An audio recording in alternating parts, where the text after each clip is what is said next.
Chapter 10. In the Lone Star Hotel in Marfa, Pat Stephen grinned at Ezra with an irritating calm when the big one-eyed man grumbled about this newest complication about being told the sheriff was dead with a bullet in his back. "A man'd think you didn't like messes," Pat told him. "You know I never minded trouble, not if it got us anywhere."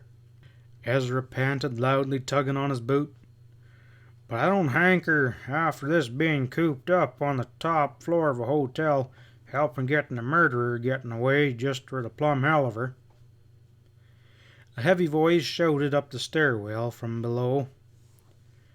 "Better throw your gun down and foller it with your hands in the air. We're camping right here till you do come down." "There you are," Ezra said. "Dusty's gone out the winder, and here we still are. But everyone knows we didn't kill the sheriff. We've been right here in our room the whole time." "Fat lot good that's gonna do us, though. You fixed it for Dusty to skin out and we're left. Obstructing justice, that's what we've been doing. Yes, sir." Ezra waggled his shaggy head mournfully and repeated the words as though they pleased him. "Obstructing justice and you being a sheriff. You ought to be plumb ashamed of yourself, Pat." "I ain't so sure we've been obstructing justice. Dusty said he didn't kill the sheriff." "Does it, huh? Then why are they after him, and what'd he run out for?" Soberly, Pat explained the circumstances of the sheriff's deaths to Ezra. "So all we gotta do is hang around and find out who shot him," he concluded. "Then we can take Dusty's horses to him and Bronco and tell him that he don't need to hide out no more." He heard a cautious movement in the stairwell below them and sent a warning slug down into the landing. "So that's all we gotta do, huh?" said Ezra sarcastically. "And how are we gonna do that while we're cooped up here and can't even show our faces?" "Well, we could go out the window, too, one at a time," Pat suggested with a frown. "We'd get shot on sight, and you know it. Everybody knows we're upstairs here with that Dusty feller." "That's right," Pat admitted uncomfortably. "I didn't think that far ahead when I was helping Dusty get away. Seemed like a good idea at the time. Tell you what we'll do." His face brightened up suddenly. "You pull them boots off." "I just got 'em pulled on, and my feet are all swole up," Ezra groaned. "Well, take 'em off again." Pat got up, promising, "I'll be right back." He hurried down the hall to their room, went inside and pulled off his own boots. Then he swiftly undressed and got down to his underwear, and got a gun into its holster and went back to the top of the stairwell. Ezra eyed him up speechlessly with his one eye, while Pat said crisply, "I'll stand guard here while you go back and get undressed. Crawl into bed and make like you're asleep." "You want both of us to get shot?" "Well, ain't nothing like that gonna happen. When you start snoring loud, I'll crawl back and slip in beside you. It'll be some time before they try coming up again. When they find they ain't got no shooting any more, they'll come a-running, and they'll both find us cozy in bed pretending to be asleep. And Dusty's door will be standing open and the rope hanging out the window." "What good'll that do?" "Well, they can't shoot us for being sound sleepers," Pat snapped. "All we gotta do is claim we hadn't heard nothing. They'll think it was Dusty here shooting at 'em the whole time, and then that he slipped away while they were hanging around down below afraid to stick their heads up." "They'd never believe we slept through all that," Ezra sighed. "But they haven't any proof that we didn't. And if they hear you doing some good to God honest snoring when they open our door, they'll believe it all right." "How can I snore if I ain't asleep?" "Oh, you can do it. You go on and start practicing." Pat gave Ezra a little shove down the hall. Ezra went reluctantly, shaking his head and vowing to himself that if we got out of this scrap alive, he would never be tagging along with Pat Stevens again when he started out on a quiet little buying trip for heifers. Pat crouched at the head of the stairs in his underwear, waiting for Ezra to signal that he was securely in the bunk. He could hear a lot of loud talking from the lobby underneath. It sounded like some of the men were trying to persuade others to make sort of a force to get up the stairway. He hoped they wouldn't try it for a little while yet. They would be more than likely to believe that it had been Dusty holding them at bay if a good length of time elapsed between the last shot to be fired from above and the moment when they came up and discovered that the stairway was unguarded. At last, he heard the welcome sound of snoring coming from room number 19. Ezra was doing a commendable job of pretending, but it was nothing like the noise that come from him when he was really getting after it. Pat got up and tiptoed cautiously down the hallway. He closed the door as he went in, slid his gun under the pillow and lay down beside Ezra and pulled the blanket up over him. Ezra stopped pretending to snore and asked drowsily, "How am I doing?" "You keep it up," Pat encouraged him. "Won't be long now, I reckon. They're working up the nerves to rush the stairs when I left." Ezra grunted something and buried his face into the pillow. He started on with his snoring again, and then it slowly faded to a gentle wheezing. With the door closed, Pat could hear nothing at all from outside the room. He knew it might be a long time before anyone ventured up the stairs. He tried to relax and go to sleep. It'd be lots better if he didn't have to pretend to wake up when they finally came up to room 19. But his mind was too busy for sleeping. Ezra wasn't bothered that way. His gentle wheezing slowly gained in volume and harshness. It began to sound like the distant rumble of thunder, and Pat knew the big man was asleep. He listened with the same odd fascination that Ezra's snoring always aroused in him. It sounded as though he were tearing the top of his head off with each indrawn breath, and the very walls of the room seemed to buckle outward under the terrific pressure. Yet it was a lulling sound to one who was accustomed to it. It had the virtue of obliterating everything else. You couldn't do much thinking closed in a room with those kind of unceasing reverberations. So, after a time, Pat Stevens slept also. He awoke with the sound of the door being flung open.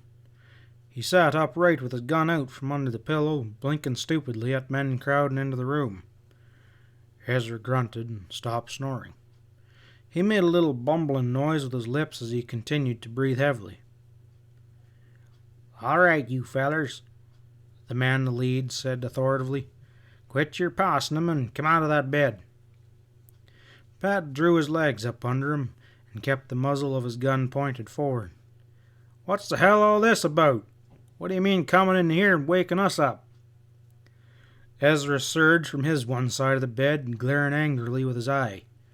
"What's doing, Pat? Who are these fellers?" "Damned if I know. But I aim to drill some of them if they don't start talking soon." "By God," a man in the doorway muttered. "I swear if I don't believe they was asleep." "You better put your gun away," Pat was told by the leader. "We want to know where your friend's gone. That's all." "Our friend?" "You know, the feller in the room across from you." "How the hell do we know who's in the room across from us? Makes no sense to us. Get out of here, mister." "Look here, you trying to make us believe you two galoots was sleeping through all that shooting?" "I don't give a damn what you believe. We've been asleep. Sure, that's why we hired the room for you, donkey. What shooting?" Pat added as an afterthought, and as though it didn't particularly matter. "You know good enough that there's been shooting up and down the hall. You helped 'em get away." Pat threw the covers back and swung his bare legs over the edge of the bed. "We don't know nothing about nothing. What kind of hotel is this? There'll be some shooting here pretty quick if you all don't get out of here." The spokesman of the group exchanged puzzled glances with the men behind them. One of them said, "If that big feller's been snoring that way all along, danged if I don't reckon they could even heard the shooting." "The feller in the room next door killed the sheriff and run back here to the hotel," the leader told Pat. "Holed up here and threw lead down the hallway so he couldn't get up. We figured you two was in on it with him and was keeping us back while he was making a getaway." "Killed the sheriff," Pat muttered. "How'd he get away?" "Tore his blanket into strips and slid out the winder into the alley. You're the one that helped him when he had that run-in with the sheriff and Topaz earlier in the evening." "Oh, him? You mean that feller? That ringy one who jumped me because I kept the sheriff from killing him there in the saloon?" "Yeah, that's the one." "You hear that, Ezra? You think we'd waste any sleep helping a fool like that?" Pat demanded in a tone. "We don't know nothing about what happened after we left the Topaz." "Maybe not, but it looks mighty damned funny, sleeping right across the hall and not hearing the shooting even." Pat reached for his pants and started to pull them on. "Well, if you ever slept with Ezra, you wouldn't be surprised at not hearing some shooting. It wasn't a cannon, was it?" A couple of the men in the doorway snickered. "Come on, Tom," they demanded. "We're wasting time here. You ought to be getting a posse and riding after him." "Wait a minute," Pat ejected as an exodus of the room began. "Hurry up and get dressed, Ezra. I want to know about this. We traded horses with that young feller this evening. You reckon he rode our horses off or his?" "We don't know what he rode or which way. We had just found out he was gone a minute before we come in here to ask you all. Maybe you're on the square. I swear I don't know, but you watch your step round Marfa. We don't take good to having our sheriff shot in the back and carrying an unloaded gun too. One that you unloaded at the Topaz." He flung at Pat as a parting shot. They were backing out of the room, tromping down the hallway, talking loudly and organizing of a posse. Pat winked at Ezra, stood up and put on his shirt. Ezra gave him a sour grimace and went to work pulling on his boots again. "What are we getting dressed for? I was just getting a good sleep." "We gotta get out and see what this is all about. Me, I don't believe Dusty shot anybody in the back, and I reckon it's up to us to disprove it different. I don't reckon there's nobody around town that's bothered much finding out the truth about it."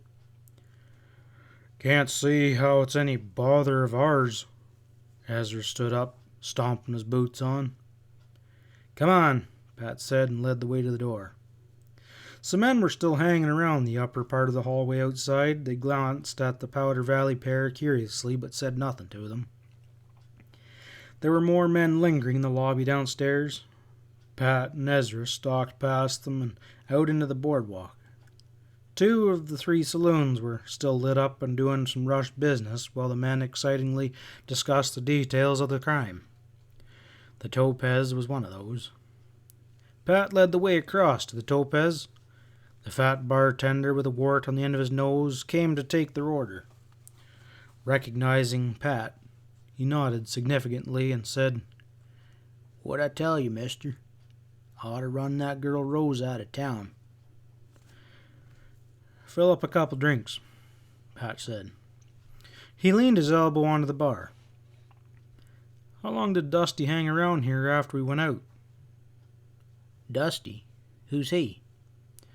"That young fellow that was making his play for Rosa." "Ah, him. I didn't know his name. You mean after he had that run-in with the sheriff and you emptied the sheriff's gun?" "Yeah." "You ought not to have done that," the bartender reproved him. "Sheriff might be alive if his gun had been loaded." Pat shrugged his shoulders. "I was preventing murder. He had plenty of time to load it again."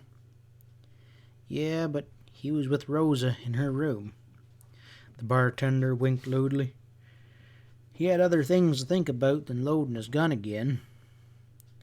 I was asking how long Dusty stayed here. He was in here all off and on up until about midnight, drinking and strutting around about how no sheriff could run him out of town. Did he know the sheriff was in with Rosa? I don't reckon he knowed it rightly. He had his suspicions, though. He stayed around here pretty close waiting for the sheriff to come out. Did the sheriff come out? Not exactly. Rosa did, round about midnight by herself. He was there, that Dusty feller, and he jumped her with about where the sheriff was, and she wouldn't say at first. Then he got all tough and made her mad, and she told him off proper.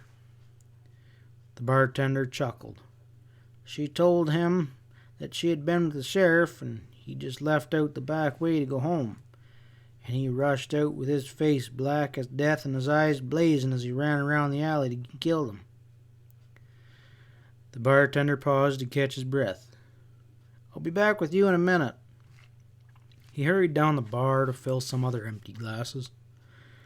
Pat drank his whiskey slowly and shoved his glass over beside Ezra's for a refill when the talkative bartender came back. Nobody saw the shooting, huh? No, sir. Happened just like that. The bartender dramatically snapped his pudgy fingers. We was just starting out to follow 'em when we heard the shot. Wham! We knowed they'd met, and one of 'em had got. When we got to the sheriff, there he lay dead, and he shot in the back with his hand on his empty gun. Pat frowned and downed his drink. Anyone else in Marfa have a grudge against the sheriff? Plenty did, he assured cheerfully. There won't be much mourning done, but we don't like that kind of killing. Not by an outsider, anyway. Anybody special? Pat persisted. Anybody that might have seen Dusty run out after that sheriff and got there first? The bartender rounded his eyes. Are you thinking that Dusty feller didn't do it? I know he didn't do it. I aim to prove it. Think back, Pat urged him. It was a pretty good setup for a murder. Dusty's been making his brags, and he was sure to be blamed for it. I figure somebody else slipped out and gunned the sheriff down before Dusty got to him. By God, fellers, the bartender shouted to the other men at the bar. This here feller says we're hunting the wrong man for killing the sheriff. He says somebody else in the saloon slipped out the back way while we was running to the door and shot him in the back, so Dusty would be blamed. The men stared at Pat and Ezra with hostility and then with curiosity. One or two of them nodded their heads and murmured, Could be, maybe, but who'd have done it then? Think back, all of you, Pat urged them. All you that were here when Rosa told Dusty the sheriff had gone home by the alley. When he ran out, you fellers started to follow him, all but one of you. He stayed back here and ran through Rosa's room and out into the alley to gun the sheriff from behind just as Dusty was coming around to meet him at the other end. Don't you see it's got to be that way? The way Dusty went, he would have met the sheriff from in the front. He couldn't have shot him in the back. It had to be someone coming from the alley behind him. By golly, that makes sense, the bartender murmured. Let's see, Joe. You was here, and Henry, and Slim, and you, Toady, and there was Max, and that's all. Joe, Henry, Slim, Toady, and Max. It's 5 of you. Did all you boys go out of the room together? He regarded them sternly. Their heads began to nod. All 5 of them were positive they had gone out in a body. And you followed right along behind him, huh? One of them reminded the bartender. You ought to know. He pursed up his thick lips, narrowing his eyes while he counted on the tips of his fingers. He nodded after a moment. That's right, he agreed. There was 5 of you, and no one was left behind in the saloon. I guess that proves you're wrong, he told Pat.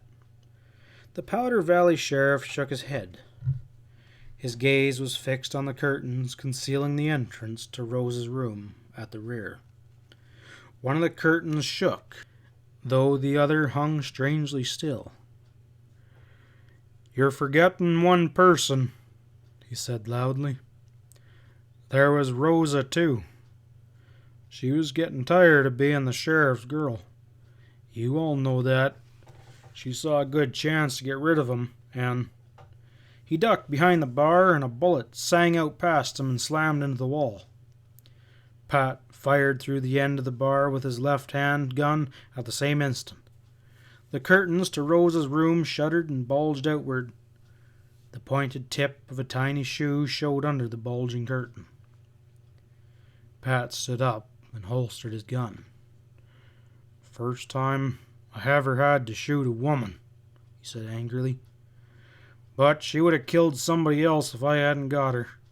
She was standing there listening the whole time." He drew in a long breath and reached for the whiskey bottle.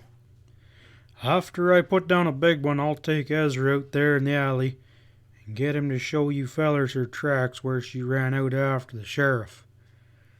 And after you dig the bullet out of him, you'll find it fits her gun." He put the bottle up to his lips and held it there for a long time. End of chapter 10.